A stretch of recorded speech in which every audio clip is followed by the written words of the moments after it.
So I wanted to start by asking a little bit of your life story and how you Sure. discovered crypto and Ethereum development and when, and just, what that whole connection looked like. Mm-hmm. Yeah, it's a long story actually. The funny part about it is that actually I didn't discover crypto by myself. It was actually my dad. So back in, I think it was 2013, when I was still in school, we met for a lunch break at a local cafe, and he told me like, hey, I read about this thing called Bitcoin, and he began explaining to me like the parts he understood about it. It was still very, very new back then, and it also was his first contact to the technology, and he basically introduced me to it. Yeah, and that was my the first time I got into contact with crypto generally. And over the next, 2 years or something, I kept reading up more about the topic, getting into development too, but mostly focused on using centralized services like centralized exchanges with crypto, not really decentralized stuff. That only followed later on in 2015 when Ethereum was released. And that marked the beginning for me to really go down the rabbit hole and learning about smart contract development, decentralization, and all the good stuff. Awesome. And did you start developing like right away as soon as Solidity became available and all that stuff? Or you waiting for it to come out? Not right away, but pretty soon afterwards. I continued when Ethereum was released. I continued working on the centralized exchanges, the trading, and so on. But as the time passed, I got more and more interested in Solidity too. I think it was around when the big ICO phase began, like the initial wave of ICOs and tokens being distributed and launched. That was the time when I first got into smart contract development. And I got deeper and deeper into it, and especially once the basics of DeFi began, like the early Uniswap V1 pools came out and so on. That was the time when I really got into it. Yeah. Awesome. And then how did you first come to discover and get involved with Ideamarket? I think it was, let me think, it must have been 2019, I think. I was freelancing on Gitcoin for quite a while, working on various projects, not only blockchain related, also some in the traditional software development area like smartphone apps and so on. But I always enjoyed the blockchain topics the most, of course. And it must have been in 2019, yeah, when I did the first task for Ideamarket. And I think it was, if I recall correctly, implementing the approvals for buying in the prototype so that you don't have to approve the ERC20 spending every single time. I think that was the very first task I did for Ideamarket. And yeah, and afterwards we kept working on more and more tasks together. Yeah. Yeah, that does sound right. I remember that it used to take a bunch of discrete transactions in order to make a purchase. And I think that's right, that you brought it down to like one or two and everyone was like, oh, this is awesome. What attracted you to the project early on? It seems like if you'd already been just developing on Ethereum for a couple of years by that point, you probably had a lot of options. What made you believe in Ideamarket early on? That was a few different things. Of course, I wanted to get into a crypto company, crypto projects, because what I did before was mostly stuff for my own, for trading and so on, smart contracts, for example, Uniswap arbitrage trading and that stuff. So that was one big point for me. I really wanted to get into the space deeper in there and build some public project. And I think for Ideamarket, it just fit really well because, of course, I thought the mission is important, and it's a great thing to build the credibility layer of the internet. So that was something I was really excited about, and that I would be able to do the smart contracts, of course, and that Ideamarket was just open to working with people from Gitcoin, with people from around the world, different time zones, very modern structure, and I think that's what got me the most. Awesome. What was the most fun or satisfying part of helping build Ideamarket? Where did the thrill come from? I think it was building the smart contracts from scratch. That's always what I enjoy the most, like doing the actual smart contract implementations. I mean, the front ends and all the visuals and stuff is also great, but I'm always in love with smart contract development. So I think that was the most fun part for me. Yeah, that's right. And you did that in summer 2020 when I decided to go full time on it, because before that it had just been like a GarageBand side project kind of thing. Yes. That was sort of Frankenstein together into a prototype. Absolutely. And then when we decided to make it an actual company, you said we should do the smart contract from scratch. And I said, okay, let's do it. And I feel like that went really well. Yeah, I feel so too.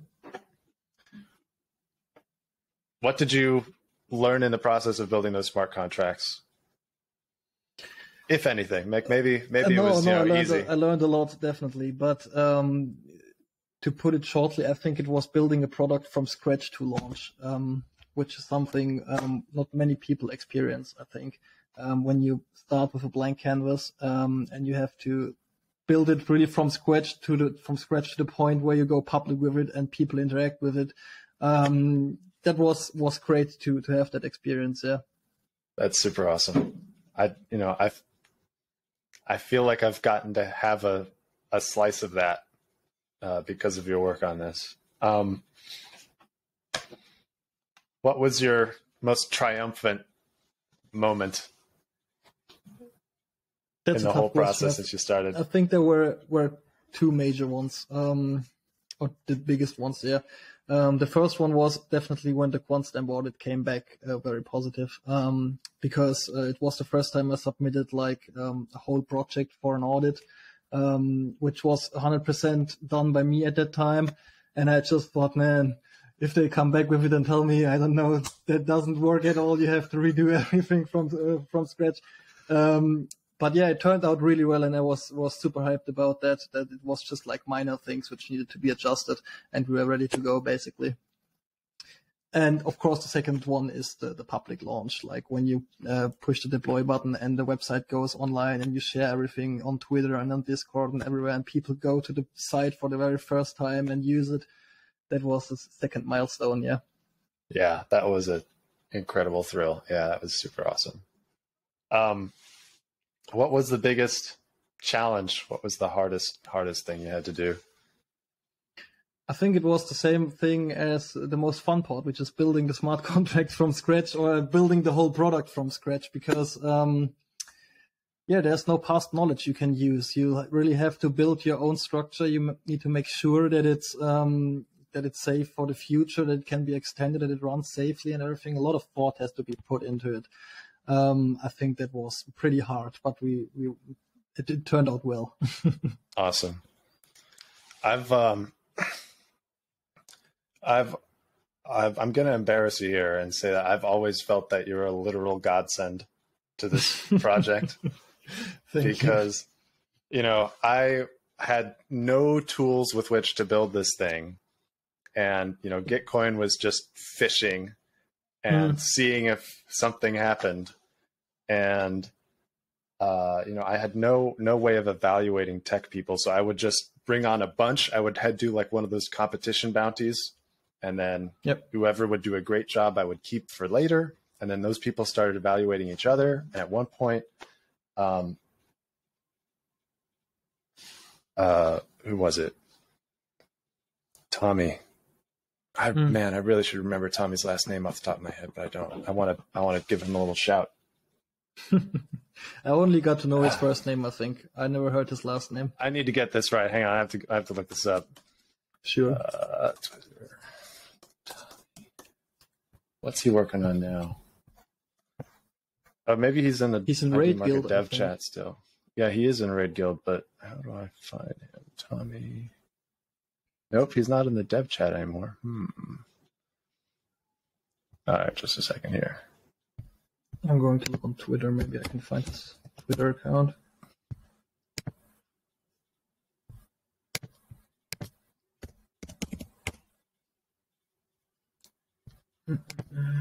I think he might be like Tommy.eth or something. Yeah, he's Proof of Tom on Twitter. Proof of Tom, yeah. It just says Tommy as his name.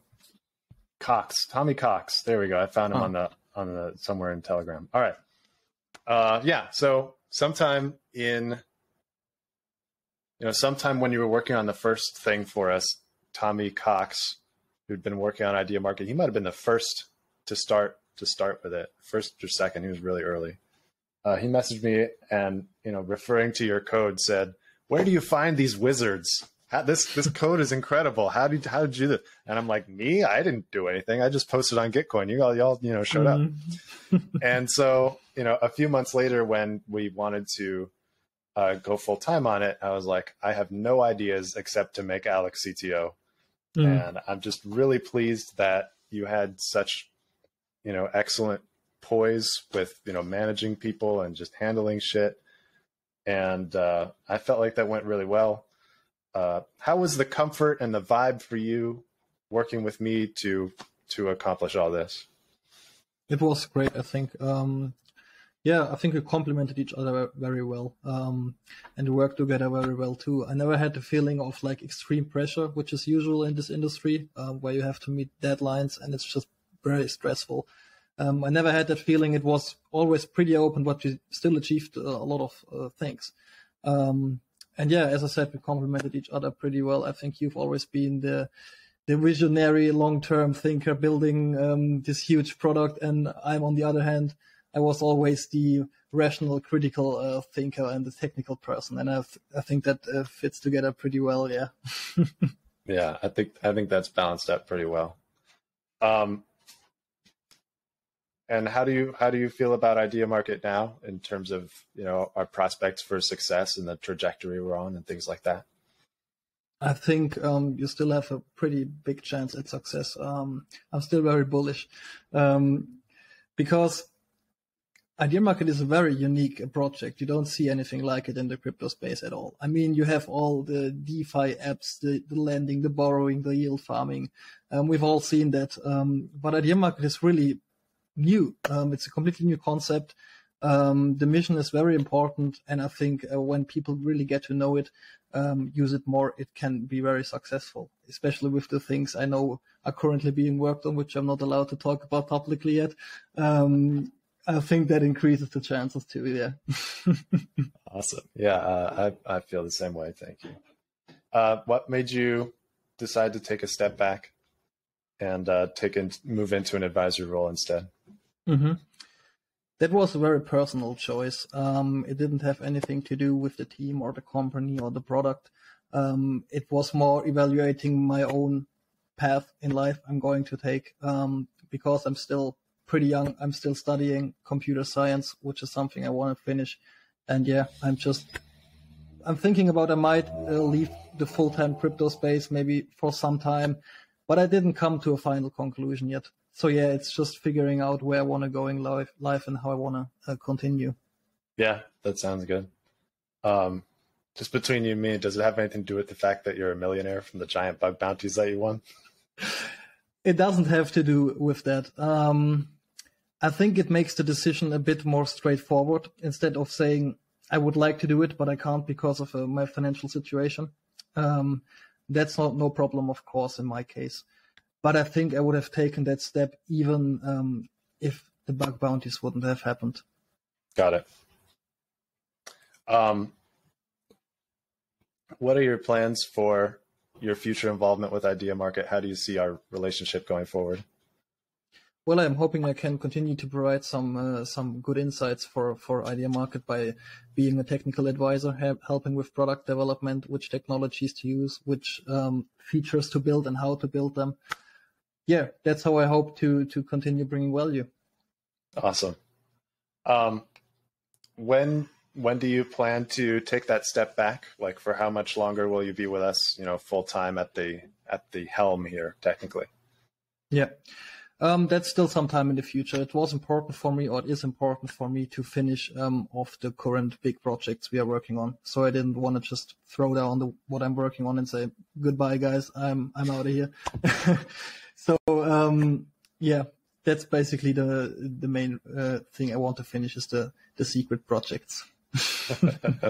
Awesome, man. And I really appreciate that as well. It's a huge help and a huge gift to me and to us that, we'll be on solid footing when you step back. I really appreciate it. Thank you. Do you have any particular plans for retirement or for this next period? As I said, I haven't reached a conclusion yet, but I have some ideas. Well, I would definitely want to get my computer science degree finished. That's something which has been running for a while, and I want to put more of a focus onto it. I will stay in crypto. I just don't know if it will be full-time, part-time, just as a hobby. I'm not sure yet, but I will definitely in some shape or form stay in crypto. And apart from that, no idea. I might go boating, as you know, and travel the seas. Good. That's a perfect hobby for crypto people to, lose their private keys and stuff. Definitely have to avoid any boating accidents. Yeah. That's awesome. Like I would love to, just go sailing around the Mediterranean sometime in the future. Mm-hmm.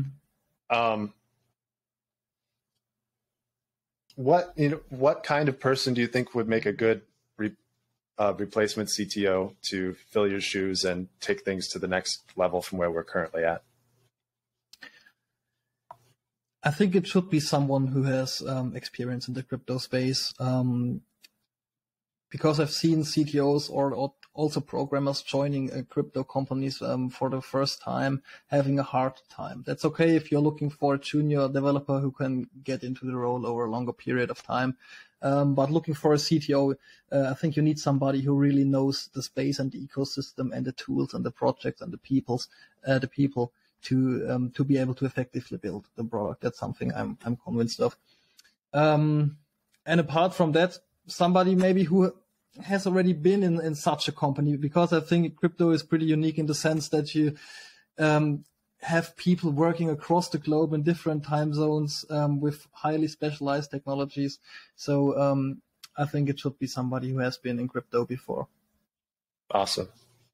You had said it seems like it's less important that the new CTO be a smart contract wizard. They could have more of a Web 2 or a full stack, kind of background. Yeah. Could you, maybe share your thoughts on that, and then I'll cut out myself saying that, and maybe.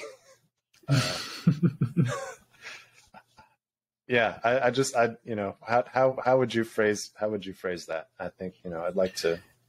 Yeah, like the experience in crypto, I was relating to the general experience in the crypto space, like knowing how this works, just knowing other projects, other people there maybe, but it doesn't need to be somebody who has like in-depth knowledge of Solidity programming. You can still look for a smart contract engineer, an experienced one, a senior engineer who has built other projects before, other smart contracts, to do that. It's more important for the CTO to be aware of the general ecosystem, which technologies exist, and how to leverage them to effectively build the product. Yeah, that makes perfect sense, because a lot of the time I'll have some idea of something I want to do, and I'll be able to throw a tool at you and say, hey, will this work? And you can take 10 seconds to go yes or no.